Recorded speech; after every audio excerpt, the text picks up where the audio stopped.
I always sat in the same spot by the window at our favorite weekend brunch place, where the eggs were overpriced and the family drama was free refills. That morning, the coffee in front of me had already gone cold, but I kept stirring it anyway. Muscle memory, a small ritual that kept my hands busy while the rest of me disappeared into the background. No one noticed, not even when Mia laughed so hard at her own joke that half the cafe turned. My older sister, in her typical designer dress and polished voice, loved attention the way plants love sunlight. She basked in it. "You really stuck with that data thing, huh?" she said, swirling her mimosa like it held the punchline. "It's kind of cute how you're still figuring out what you want to do and you're, 30? 34 actually. But sure, go off." No one else laughed. Just Mia, grinning into the void of her own performance. My mom gave a half-hearted Mia, "Please," while my dad decided his poached eggs needed urgent commentary. I didn't look up, didn't flinch, just kept stirring the coffee that had long since lost its heat like every other conversation at this table. See, they thought I had nothing to say because I chose silence. But that silence?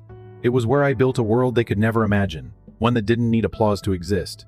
5 years ago, in a cramped co-working space with cables snaking across the floor and too much caffeine in our systems, my best friend Nate and I wrote the first line of code for what would become Insightive, a real-time behavioral analytics engine.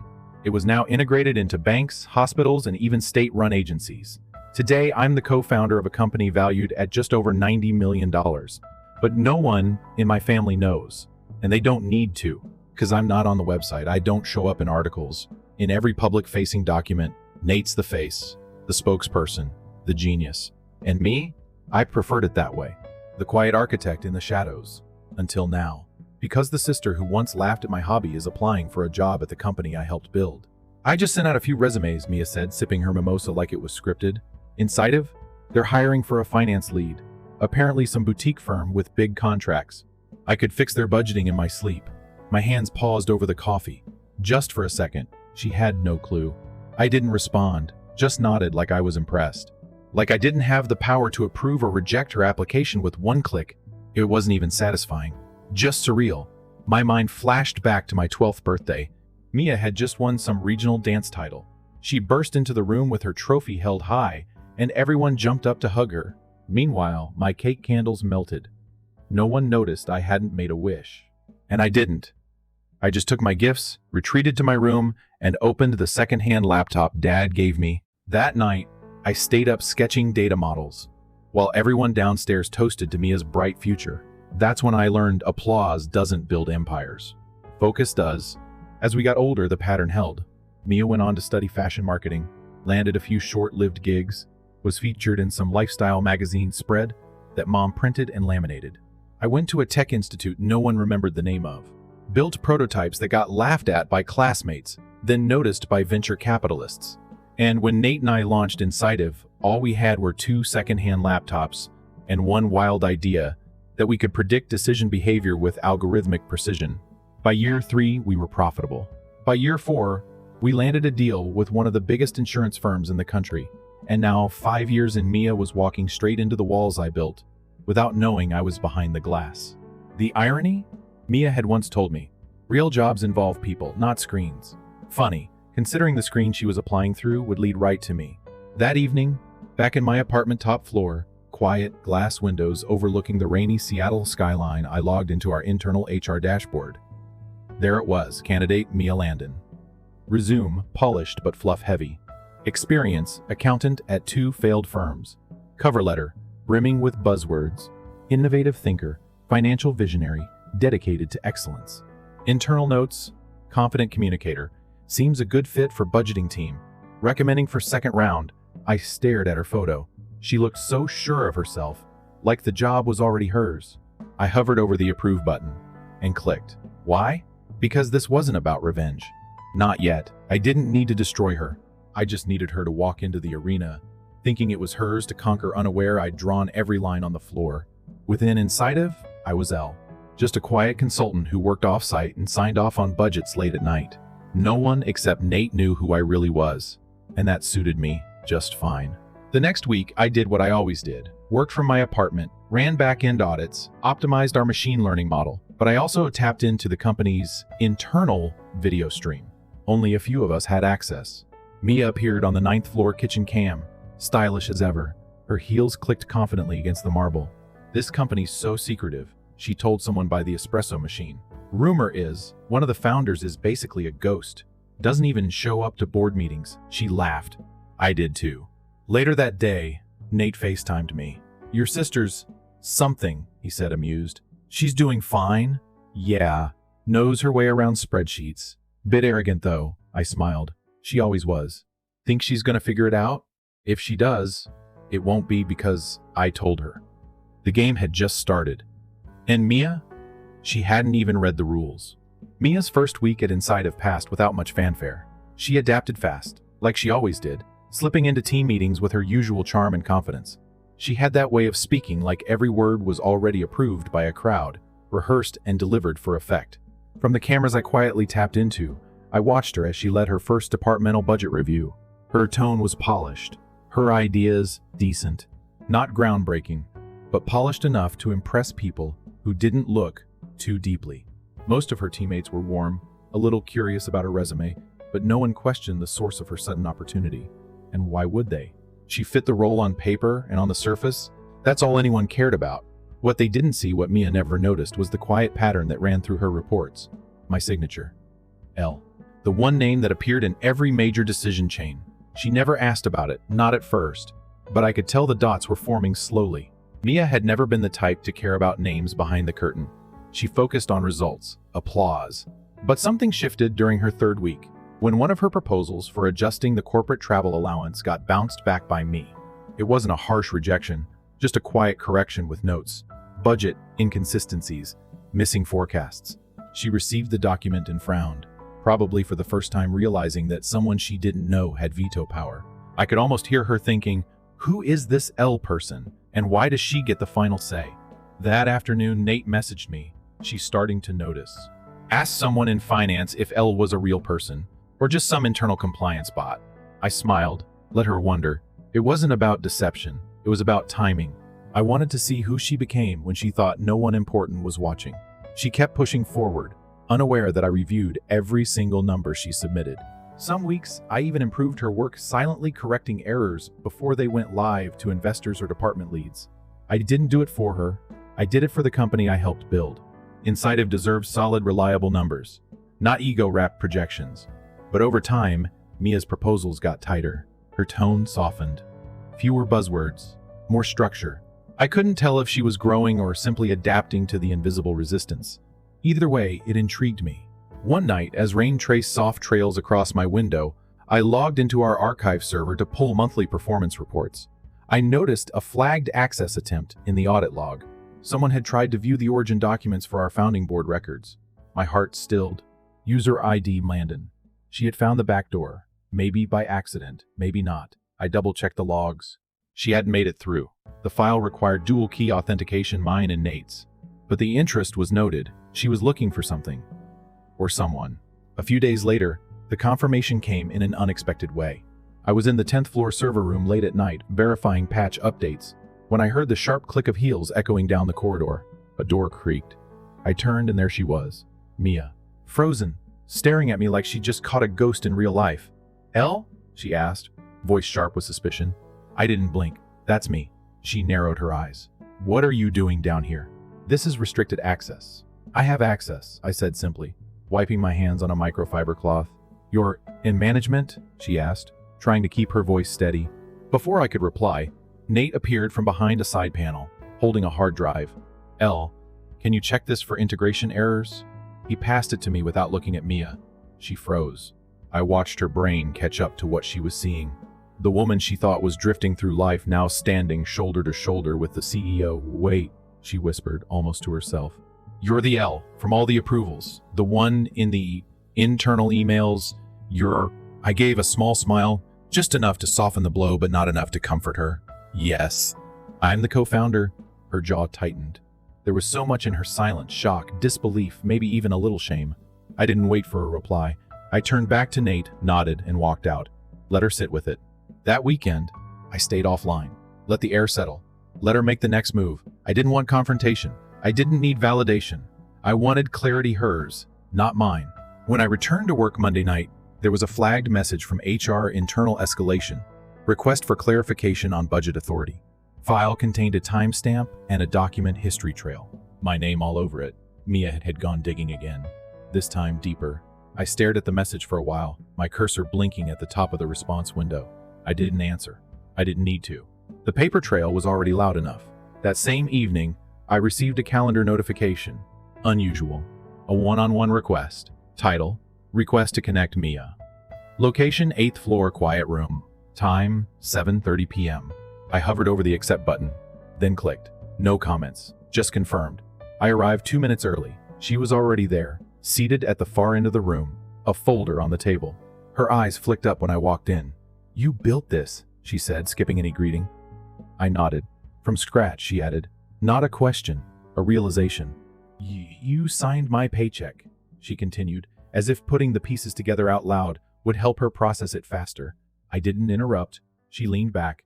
"All those years I thought you were wasting your time, playing with computers, not doing anything that mattered." Her voice broke slightly on that last word.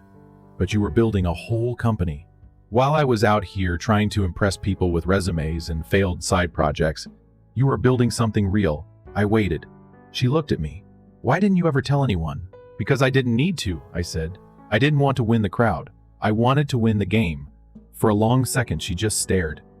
Then quietly, she opened the folder and slid a document toward me. It was a budget proposal. Strong, focused, cleaner than any of her past work. "I want to lead this initiative," she said. "No shortcuts. Just let me prove I can do something without the spotlight." I studied the numbers. No ego in the projections. Just good work. When I looked up, I didn't see the sister who used to roll her eyes at my late nights or call me a hermit. I saw someone recalibrating. Someone trying to earn, not demand, a place. I signed the bottom line and pushed it back. She looked at the signature for a second, then nodded. No thank you, no apology, but also no pretense. And that was enough for now. As I walked back to my office, the glass walls around me reflected not just my own silhouette, but a version of Mia I hadn't met in years. One who wasn't performing, one who had finally looked past the glitter to see what was real. Maybe we weren't on opposite sides anymore. Maybe we were just two very different people, learning how to stand in the same room without stepping on each other's voice. After our meeting in the quiet room, something changed, not instantly, not dramatically, but noticeably. Mia didn't try to force anything. She didn't come around asking questions or pretending we'd suddenly become close. Instead, she returned to her role with a sharper focus, more grounded. It wasn't the kind of shift most people noticed. But I did. She started arriving earlier, left later. She listened more than she spoke during meetings, asked for feedback without trying to control the narrative. For someone who once believed silence was weakness, she was learning to sit in it, and that was something I never thought I'd see. I didn't check on her often. I kept my distance, as I always had. Still logged in late, still signed off from my apartment overlooking Lake Union. But now, occasionally, I'd open her files just to see where her mind was going.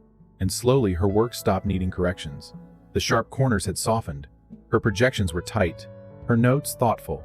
She had started double-checking before submitting, not just tossing drafts over with the confidence that someone else would clean it up. Maybe she finally understood that competence isn't about sounding like, everything. It's about making sure you're right before anyone asks. A few weeks later, she proposed a system-wide adjustment to how department budgets were forecasted, an idea I'd been mulling over myself for months. She presented it to her team, clean and confident, but without that showy edge. Just facts. A subtle tone shift. One of our newer analysts, Rachel, leaned over during the meeting and whispered to her, "You've really helped us get organized." No one pushed for clarity before. Mia smiled, but didn't gloat. That was when I knew. She was no longer performing, she was contributing. Around that time, I decided to approve a new internal mentorship initiative, one that Mia had quietly championed through finance, designed to support junior analysts and interns, particularly women entering tech roles from non-traditional backgrounds. She didn't advertise it, didn't post about it on LinkedIn, just sent the proposal to HR with a subject line that read, "Touch the screen, touch the future." The tagline made me pause. At the bottom of the document, under a short paragraph about why she believed in building others up, there was a single line in italics, inspired by the quiet mission of L. Green. I sat there in my apartment, mug in hand, staring at that sentence longer than I probably needed to. It didn't feel like praise. It felt like recognition, not loud, just honest. I didn't reply to her proposal directly. I approved it within the hour. That was my answer. Later that week, I passed by the break room late in the evening. Most of the office had cleared out. Mia was still there, pouring hot water into a glass tea carafe, her hair pulled into a low bun, face tired but calm. When she turned and saw me, we both froze, but only for a breath. She didn't look away. She just nodded once. I returned the nod and kept walking. Nothing needed to be said. Not anymore. That night, something small shifted inside me. For years, I had defined strength as distance. If no one could reach me, they couldn't hurt me. But now, watching Mia evolve, not because I demanded it, but because she chose it, that made me wonder if letting people grow beside you might be another kind of strength.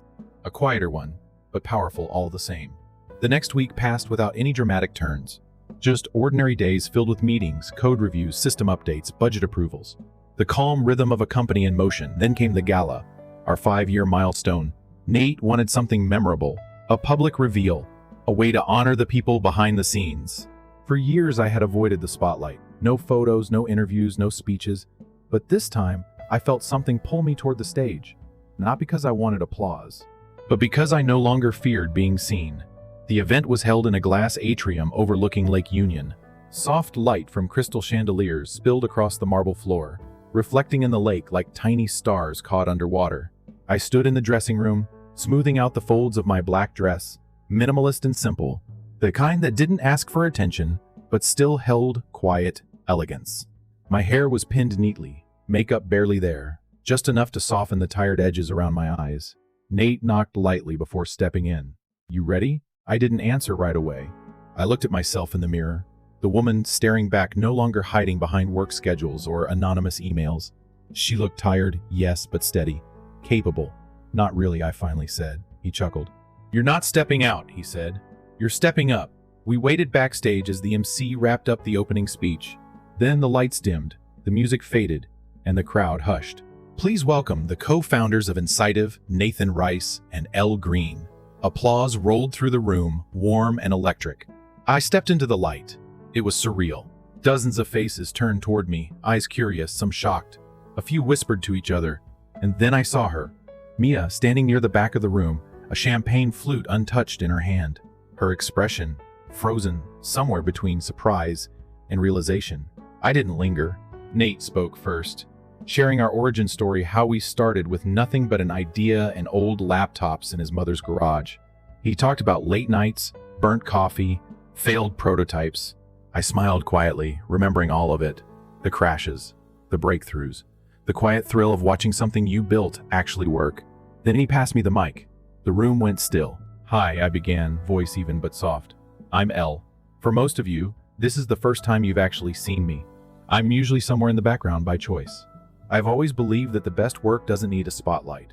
But tonight, I wanted to be here, not for recognition, for gratitude." A quiet wave of applause followed, not loud, just warm, real. I glanced toward the back. Mia hadn't moved, but her eyes hadn't left me either. As I stepped off stage, dozens of people came to speak to me. Colleagues, department heads, interns who thought I was a myth. One engineer laughed. "We used to joke Elle was a code name for a committee. Can't believe you're real." I smiled, shook hands, accepted compliments with a nod, but my mind kept drifting back to Mia. When I finally looked for her again, she was gone. The space where she'd stood was empty. I didn't know when she left, or how much she heard, but something told me it wasn't over. That night, I returned home, kicked off my heels, and sat quietly in my apartment, scrolling through messages on my phone. "Congratulations. You were amazing. So proud of you." Even my parents had texted. My father wrote, "We watched the live stream. Never been prouder." My mother followed with, "You looked so confident. It was beautiful." But there was nothing from Mia. Not a word. I didn't feel hurt. Just hollow, as if something important had started to bloom but was still buried under soil. I played the speech back once on the company site, not for vanity, just to listen, to hear the tone, to check if the message I meant to give had actually landed. As the camera panned across the audience, I saw her again, just before she left. Her eyes weren't angry. They weren't even confused. They were searching. And in that look, I saw the question she hadn't yet asked out loud. Who have I been looking at all these years, without really seeing? 2 days after the gala, I returned to the office earlier than usual. Not for a meeting, not for approvals or code reviews, but for something I hadn't planned, at least not until the night I stood in that spotlight and realized how much weight I'd been carrying in silence. There was a drawer in the 10th floor conference room that barely anyone used anymore. Inside it, beneath old training manuals and dusty extension cords, I found the small walnut box I'd kept since college. It was the one thing I had never lost track of, not during moves, not during company expansions, not even when I thought about leaving Seattle once, just to start over somewhere anonymous. I opened it and took out a navy linen covered notebook, a black ink pen, and one blank card. It took me over an hour to write just a few lines. Nothing poetic, no grand speech, just honesty. Mia, thank you for what you've brought to this company. You're more capable than you know, and I believe you'll go far. I'm proud to work with you even if we began in silence. L. I slipped the card into the notebook and handed it to the internal delivery assistant with a quiet instruction not to include a sender name. I didn't expect a response. I wasn't doing it for closure. The notebook wasn't an olive branch or an invitation to nostalgia. It was a quiet door, left open, no pressure to walk through, but waiting if she ever chose to. The rest of the week passed, like most others, back-to-back system audits, infrastructure planning meetings, late-night security patch approvals. But I noticed small things. Mia stopped leaning back in meetings like she was waiting for applause. She started sitting up, notebook open, pen moving constantly. She asked sharper questions, focused ones, not to impress, but to understand. And then, one afternoon, I paused in the hallway outside a glass-walled conference room and watched as she presented a revised budget strategy for an AI project that had gone over cost. She spoke clearly, not loudly. She referenced reports I had personally drafted and corrected without knowing she would be the one to implement them months later. She gave credit to her junior analysts. She didn't interrupt. When someone challenged her on a projected return rate, she didn't defend with ego. She clarified with data. I didn't go in. I didn't need to.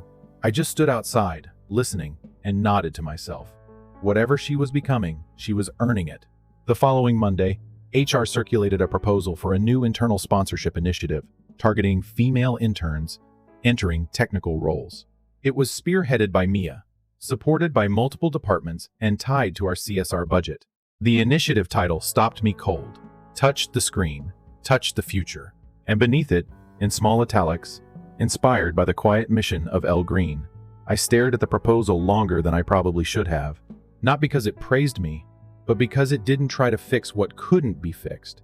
It simply saw something I'd kept hidden for years and called it valuable. That evening, I stopped by the pantry on my way out. Mia was there again, pouring hot water into a tea carafe. We both paused when our eyes met. For a split second, I thought she might look away. But she didn't. Instead, she said, without hesitation, "The pen is beautiful. And the notebook. I've started writing a few pages." I turned slightly, surprised. "I'm glad you liked it." She gave a small nod, her voice lower than usual. "I don't think I ever really understood you, or maybe I just never tried." I didn't respond right away. I could hear the quiet hum of the fridge behind her, the muted clink of porcelain in the sink. Then she said something else. "You didn't have to give me a chance, but you did. And you never threw it in my face. You never tried to make me feel small, even when you could have. That says more about you than anything else ever could." For the first time, I didn't see the teenager who once rolled her eyes at my outdated clothes or mocked me for skipping her birthday parties to finish coding projects. I saw someone learning to let go of pride. Someone who wasn't just acting different but thinking differently. I didn't need an apology. I just needed that shift in her eyes. That willingness to stop performing and start seeing.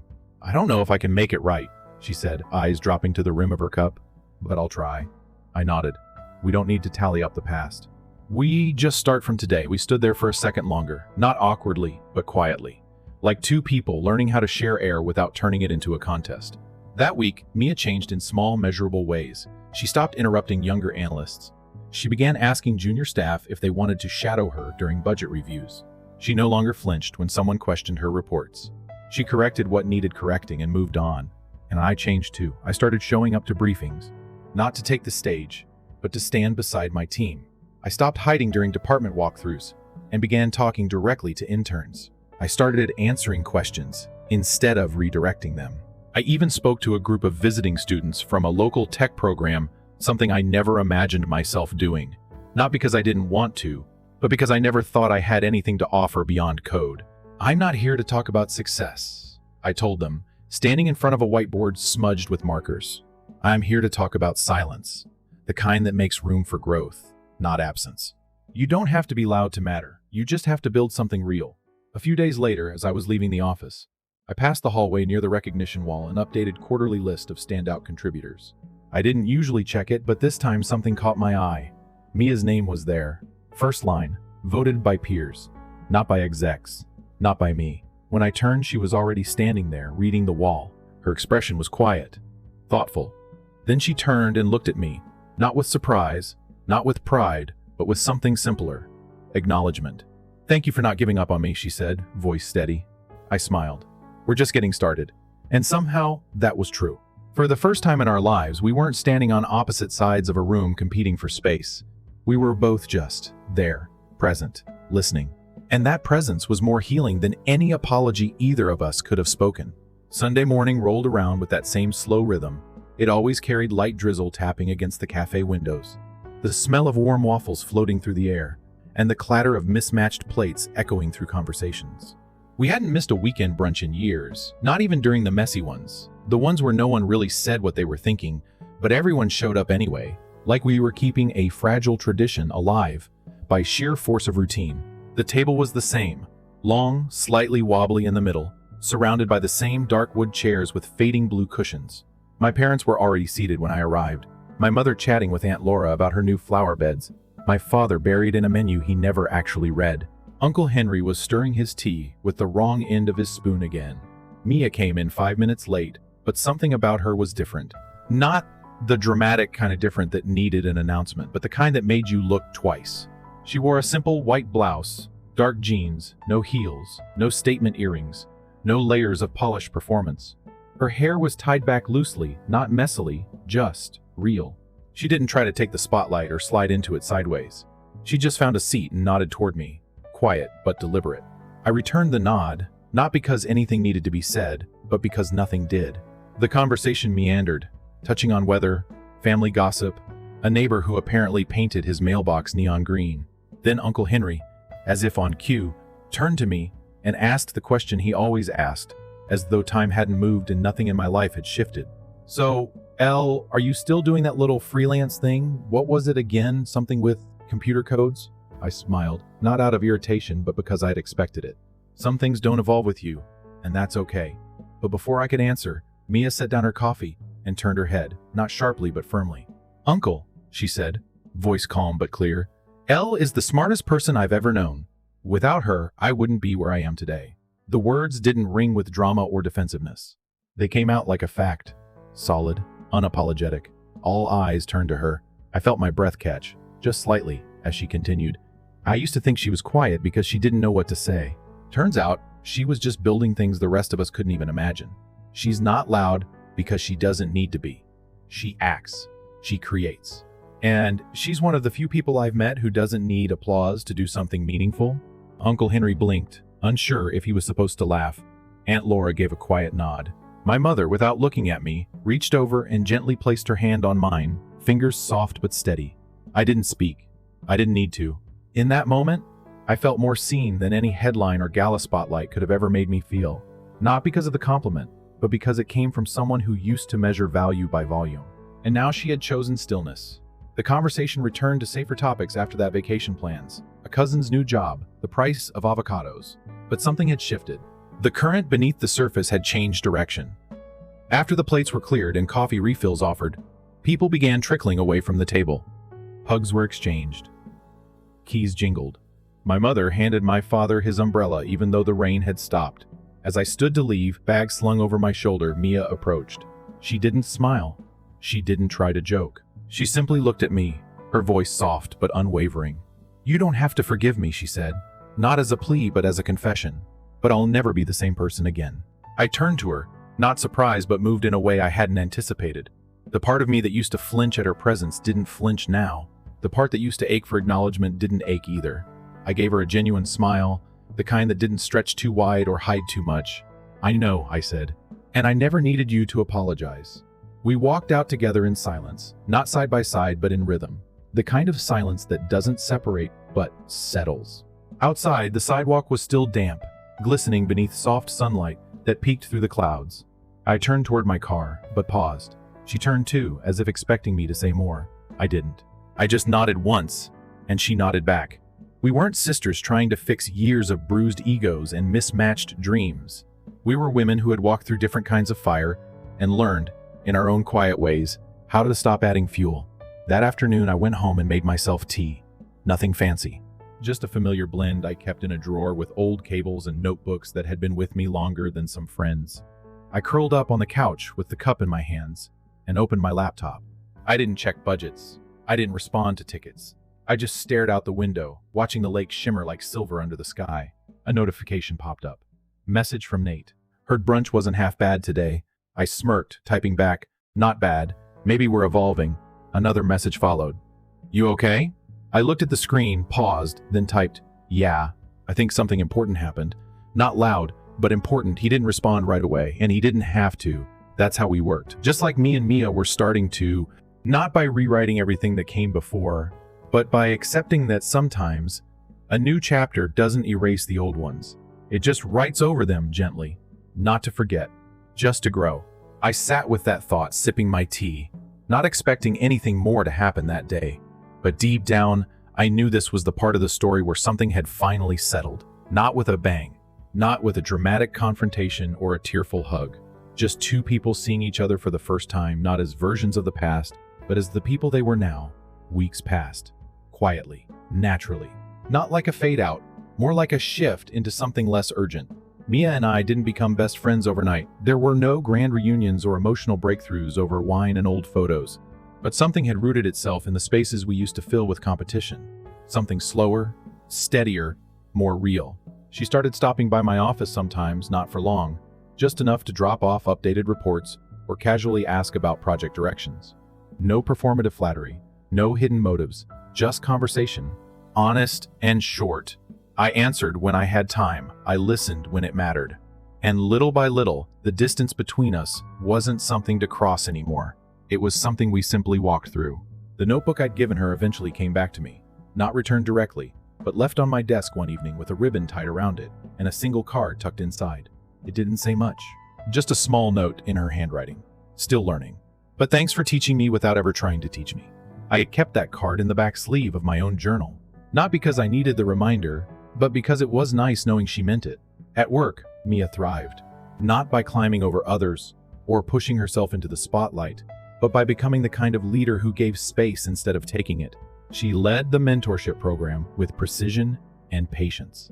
She defended the interns when their ideas were overlooked. She started asking more about system logic, trying to understand the technology behind the budget she managed, not because she had to, but because curiosity had replaced insecurity.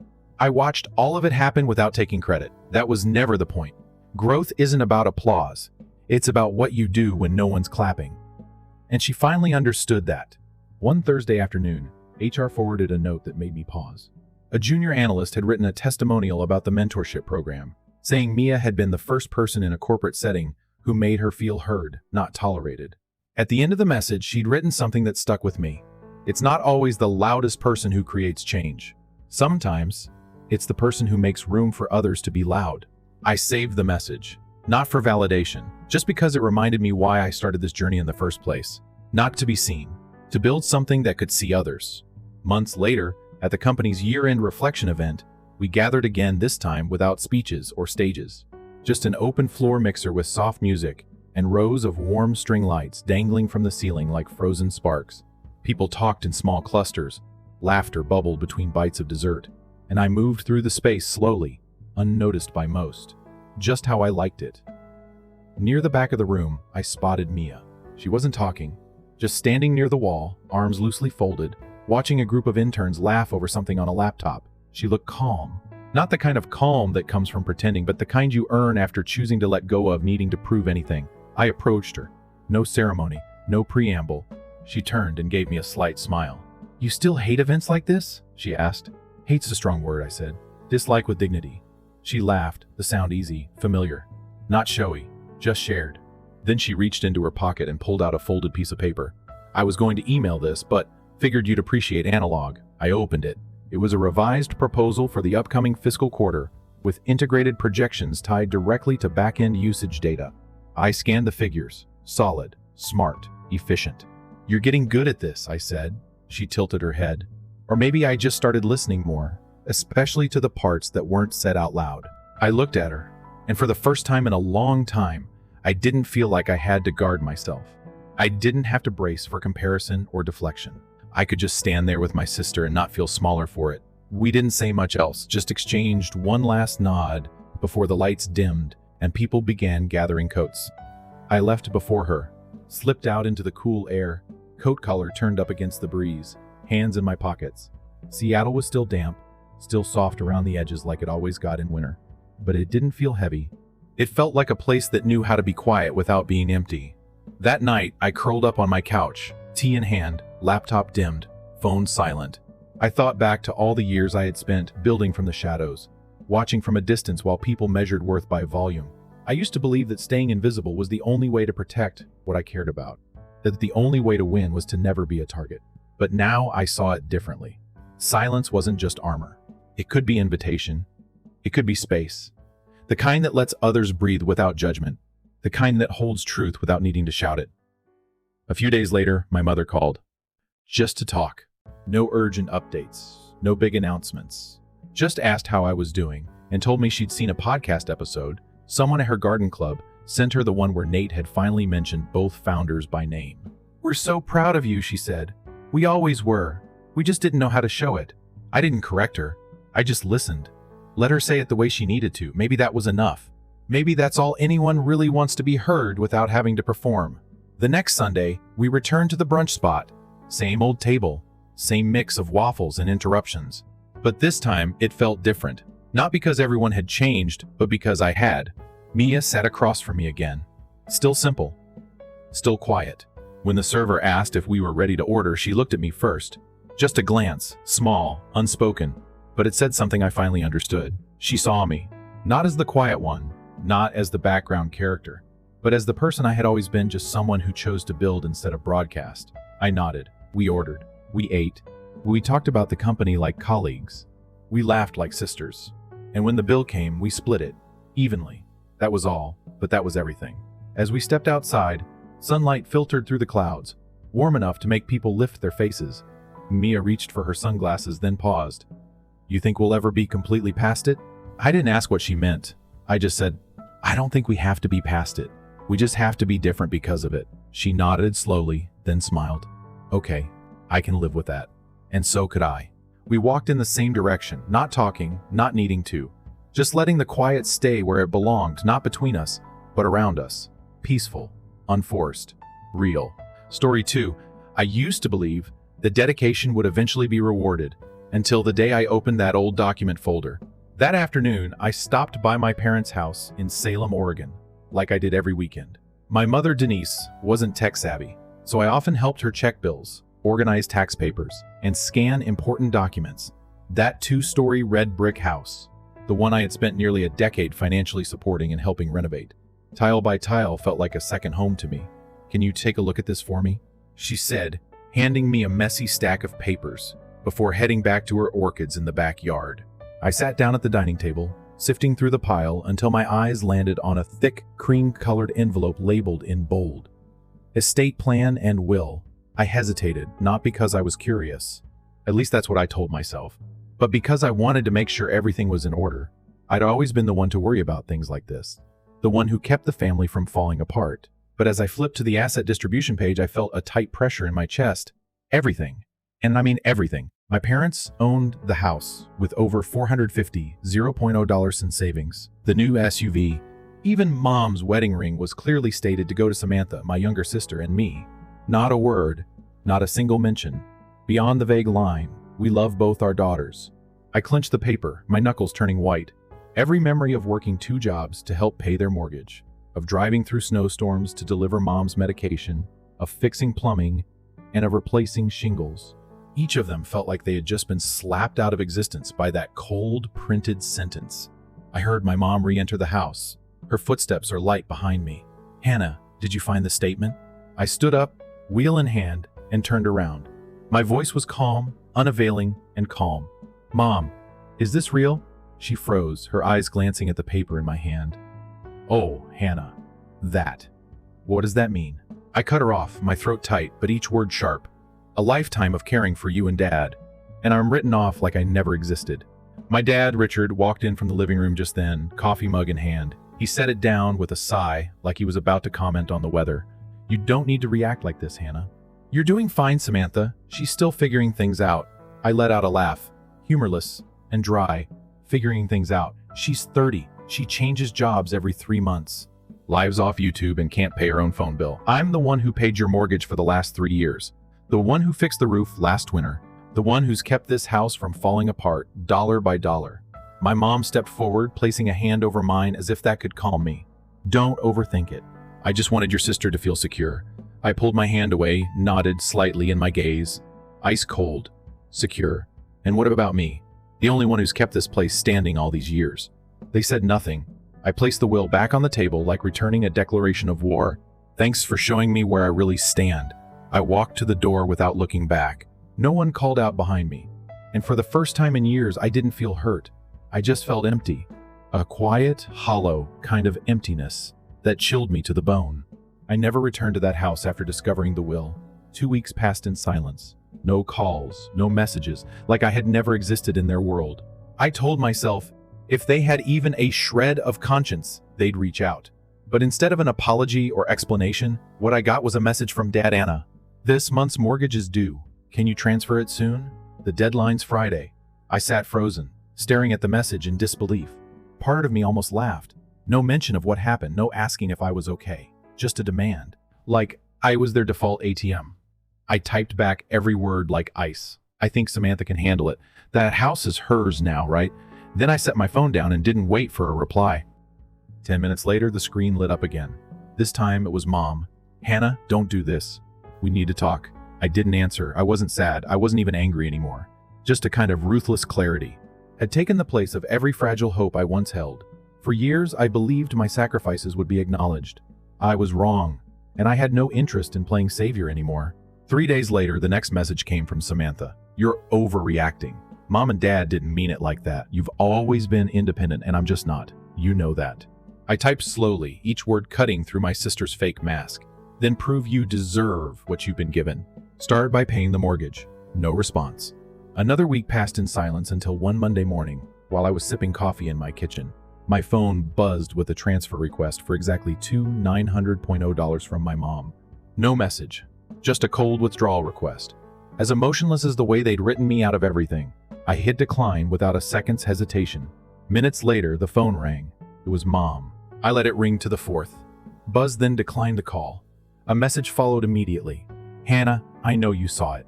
Why did you decline? I closed my eyes, took a deep breath, and replied, because it's no longer my responsibility. Ask Samantha for the first time in my life. I felt like I had control. I wasn't the one scrambling to fix cracks I didn't create.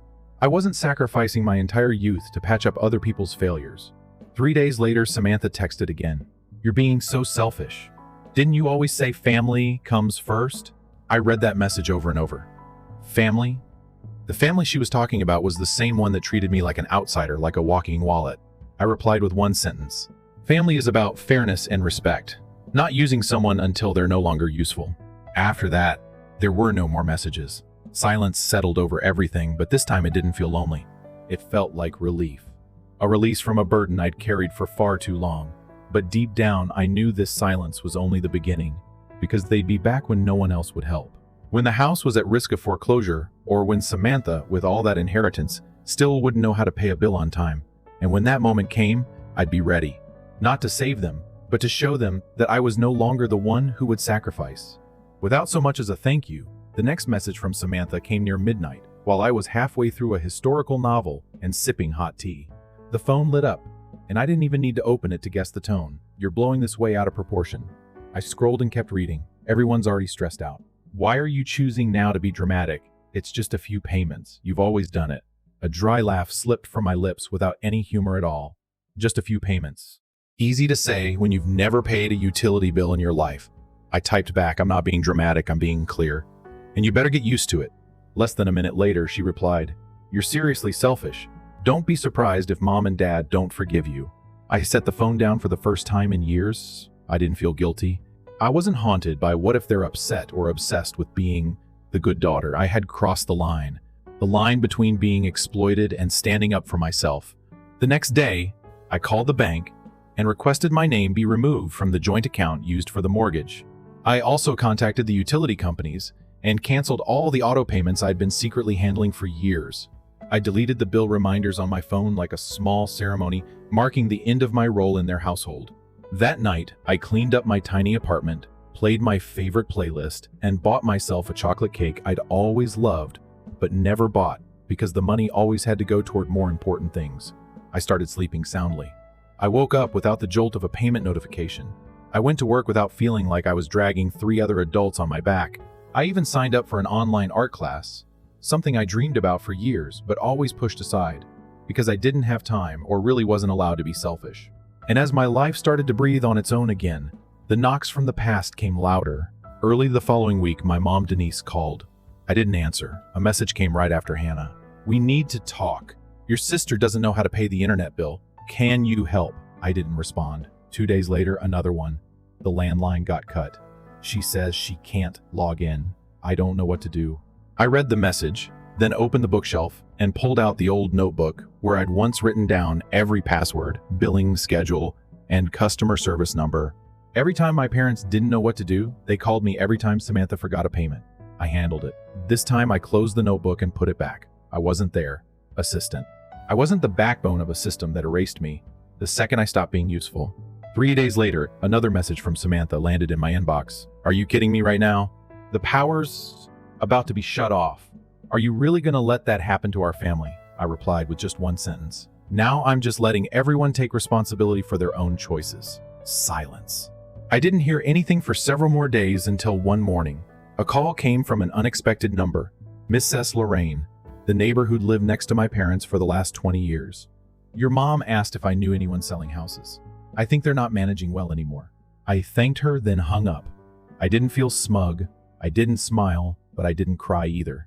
I just sat by the window, watching sunlight spill through the trees out front, and realized something.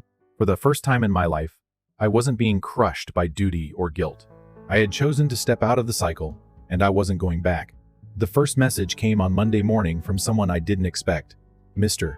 Walter, the neighbor who'd lived next door to my parents for over 20 years. "Hannah, are your parents okay?" Denise asked what day it was. She thought she got the date wrong, but she just got a letter from the bank. It clearly says, "Notice of foreclosure." I stared at the screen, so it had happened faster than I expected. For weeks, since I stopped all support for the house, I once kept it from falling apart, to finally start collapsing. An hour later, my mom called. I didn't answer. A message followed right after the ring. "Hannah, please, we really need you right now. It's serious." I read it, then set the phone down like it had nothing to do with me. But in truth, my chest still felt heavy. I had once thought this moment would bring some twisted sense of satisfaction, but it didn't. Only a hollow, aching fatigue. Maybe because I was too used to cleaning up after others. I didn't reply. 2 days later, for the first time in weeks, Samantha showed up at my door. She stood there in a wrinkled hoodie, no makeup, clutching a messy stack of documents. Her eyes gave away the panic. "I just need 5 minutes," she said, breathless. "Just 5 minutes, Hannah." I crossed my arms, blocking the doorway. Not a single ounce of sympathy in my eyes. "Are you here to ask for money?" "Not money," she blurted out, her voice shaky. "I just need your help talking to the bank. I don't understand the terms they're using. I am overwhelmed. What about the inheritance you got?" I asked, my tone as casual as commenting on the weather. She looked down and mumbled, "It's tied up in an investment portfolio. If I withdraw now, there's a penalty." I didn't think it would spiral this fast. I raised an eyebrow. "Yet you signed for everything without hesitation. I thought Mom and Dad had it under control. They said it was all set." I didn't think. "Exactly. You didn't think?" Like always. Samantha fell silent. I stepped out and pulled the door closed behind me. This is the lesson you need to learn. Everyone stumbles, but no one grows. If someone's always there to catch them, you're really going to let them lose the house. I'm not letting anything happen. They made their choice. Now they live with it. I turned away, leaving Samantha standing alone in the building's hallway. 3 days later, I ran into Ben, an old classmate turned real estate agent, at a networking event at the local art center. I was just about to tell him about the photo project I'd been working on when he interrupted. Eyes wide, "Hey, is your parents' house on Vine Street?" I nodded. "Someone on my team mentioned them. Sounds like they're urgently looking to sell. The old house needs work. High foreclosure risk. Are you doing okay?" I gave a faint smile. "I'm fine. I guess they're not." Then it looked like he wanted to say more but decided against it. That night, I opened my laptop and spotted an email from a legal aid organization I volunteered with back in college. They were recruiting mentors for a new program helping seniors manage housing debt. I smiled softly. Life had a strange way of circling back. I sat quietly for a long moment before starting the application. Not for my parents, not for Samantha, for me. The one who had finally learned to let go. I didn't need to save the old house anymore. But if I could use what I'd been through to keep someone else from falling into that same cycle, that would be worth it. Saturday afternoon, I had just wrapped up a photography workshop and returned to my quiet little apartment, expecting nothing more than a hot cup of tea and a peaceful evening. But as I pulled into the parking lot, I saw a familiar silver minivan parked near the gate. 4 years ago, I had co-signed for that van when my dad, Richard, could no longer make the payments. I transferred the title to him last year as a final gesture of trust. Now it sat there like a bitter reminder. I got out of my car, walking slowly. My parents stood waiting near the building entrance. Samantha stood a bit behind, clutching her purse, eyes full of barely concealed worry. I said nothing. I stopped a few steps away, arms crossed, waiting. My mother, Denise, spoke first. Her voice was trembling. "Hannah, I'm sorry we had to come here, but things have gotten out of hand. The bank's coming to reassess the property next week." My father continued, his voice lower and worrier than I'd ever heard. "We made a mistake. I know that. But if the house is taken, your mother won't be able to handle it." I looked straight at him, my gaze colder than it had ever been. "Then why, when writing the will, did you decide I wasn't worth including?" He dropped his eyes, fingers fidgeting with the edge of his coat. "Back then we thought you'd be fine. You've always been strong. But Samantha, I interrupted, gets to fail, gets forgiven, and inherits everything." It turned to face my sister. She pressed her lips together and said nothing. No denial, no excuse. I gave away my youth. I said, my voice quiet, but every word sharp, without conditions. And in return, I got disregard and the assumption that Hannah will take care of it. "I'm not in that role anymore." My mother's tears fell. "We didn't know it would come to this. Can't you help? Just a little, just for a few months until things stabilize?" I shook my head, a breeze in my chest, sweeping away years of obligation. "I'm not saying no because I can't help. I'm saying no because if I do, everyone will go right back to believing they never need to change." Samantha finally spoke, her voice small and broken. "I didn't realize it would get so complicated. I thought it just needed time. I didn't think you'd walk away so fast." I looked at her for the first time in weeks. "I didn't walk away fast. I warned you. I waited. I hoped. But our family chose to ignore all of it. So this is really the end," my mom whispered, tears still fresh on her cheeks. I looked at her. The woman who once rocked me to sleep, who I'd brought medicine to, taken to the ER and cooked for after my dad retired. And I saw clearer than ever the line between blood and actual love. "I didn't end this," I said. "It ended the moment you decided who deserved to be named and who didn't." No one said a word. The late autumn wind whistled through the bare trees, carrying with it a chill that no jacket could warm. I stepped up onto the porch, pulled out my keys, and unlocked the door. Before walking inside, I turned back one last time. "I hope you find a way, but I'm no longer the lifeline for this family." I looked at Samantha and spoke slowly. "If you truly want to grow up, this is your chance. I've stepped off the merry-go-round, now it's your turn." I walked in and shut the door behind me. The sound of the wind in the hallway drowned out their footsteps as they left. I stood quietly in my living room, afternoon sunlight, casting a long beam across the floor through the glass. No tears, no heartbreak, just a silence, peaceful. I felt that after that final confrontation, they'd go quiet. I had hoped the truth would make them reflect and quietly step back out of pride. But I overestimated the self-awareness of people who've always lived off others. A week later, I got a message from Olivia, a close coworker at the art center. "Hannah, are you on Facebook? You should check your mom's page. She's posting some unbelievable stuff." My hand trembled slightly as I typed Denise Baker into the search bar. Her timeline was filled with emotional posts, flower photos, and inspirational quotes. But what made me freeze was one standout post with a picture of our old house attached. It's heartbreaking when your own daughter turns her back on family, abandoning sick and aging parents, and refusing to help in our time of need. After everything we sacrificed for her, over 80 shares, the comments were full of sympathy, comfort, and judgment for the ungrateful child. I bit my lip scrolling further and saw another post. "This one's from my dad Richard. We thought Hannah was someone who loved her family, but when we needed her the most, she walked away without a word. The house is about to be taken, and she acts like nothing's happening." Then came a post from Samantha with a clearly mocking tone. "Some people are only kind when they're above you looking down, but when family asks them to step down and help, they choose silence. That's today's version of strong, I guess. I gripped my phone tighter. I wasn't angry. I wasn't even shocked. I was tired. When guilt didn't work on me anymore, they turned to public shaming. But they forgot one thing. I wasn't silent anymore. That night, I opened my laptop and logged into my Facebook, which I rarely used. I made a single post. No background color, no fancy design, but every word was clear as daylight. My family is sharing a one-sided story. So to be fair, here's the truth from my side. I attached a photo of the will with Samantha's name as the sole beneficiary. I posted snapshots of the mortgage payments, utility bills, and insurance, all under my name. Then I included the last text I got from my mom, asking for $2 $900.0 to save the house. I ended with one line. My silence wasn't consent. I was just waiting for the right moment to tell the truth. That moment is now within 10 minutes. The first comment appeared. "Hannah, you seriously did all of this? I can't believe it." An old friend commented, "You're one of the kindest people I know. Don't let anyone make you doubt that." Then, one by one, people started sharing the post. Some who had known my parents chimed in, many expressing surprise. I always thought Samantha lived pretty recklessly. Now, it makes sense. No one should be taken advantage of like that. Especially not by their own family. My post spread quickly, not because it was sensational, but because it was real. It was honest, and it didn't shy away. 2 days later, my mom took down all her posts. My dad deactivated his account.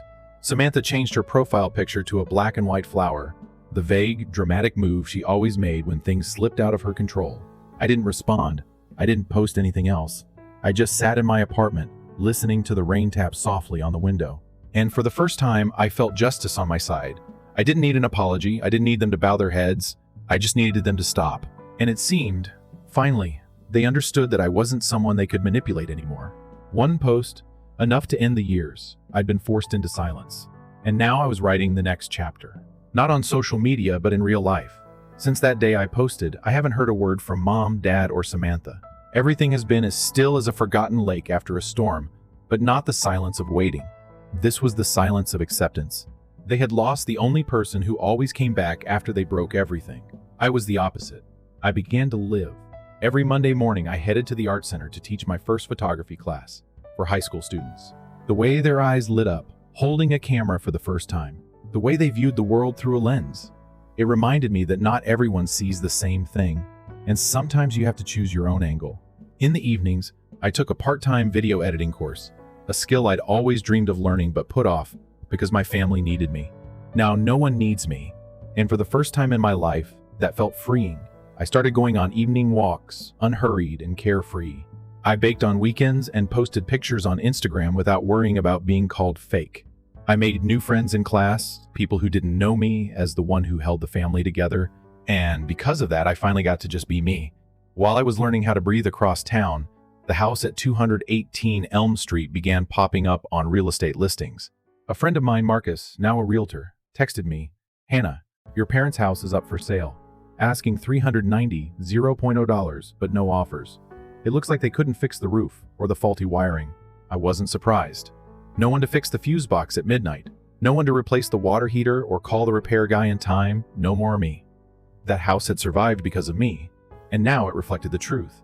Neglected, run down, and with no one left who could keep it standing. I heard one more update from Lorraine, the elderly neighbor. She called just to check in, but before hanging up, she mentioned it casually. "Oh, and it seems like Samantha's moved back in with your parents. I see her doing the grocery runs often. She doesn't look too happy." I looked up from my laptop and took a sip of my still warm coffee in the past. Hearing something like that would have made my chest tighten with worry. But now I simply shrugged. Maybe what Samantha needed most was to experience the instability she used to so easily ignore. I wasn't glad they were struggling. I just no longer wanted to carry the weight of choices that weren't mine. For the first time in 10 years, my savings account was steadily growing. I booked a fall trip to Seattle to photograph the changing leaves. I put a deposit down on a new semi-pro camera, something I used to consider an unnecessary luxury. I was learning to take care of myself the way I once cared for an entire family. I also started writing again, not defensive posts, but a blog about breaking away from toxic family dynamics. Some entries were widely shared. Many people messaged me, thanking me for saying what they never had the words to express. And on a rainy afternoon, while I was editing photos in my favorite cafe, my phone buzzed with a notification from a real estate site. The price dropped by $30.0 in the property at 218 Elm. Owner seeking urgent sale. I looked at the photo of the house. Dark roof tiles, rotting fence, peeling window frames. It used to symbolize duty, pressure, and expectation. Now it was just a house waiting to be rescued.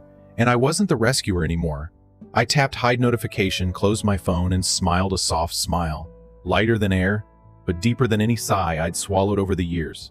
I didn't belong there anymore. One early winter afternoon, I was walking around Liberty Lake with my new camera. The golden light of dusk cut through bare branches, casting soft beams across the water. I stopped, raised my camera, and captured the perfect frame.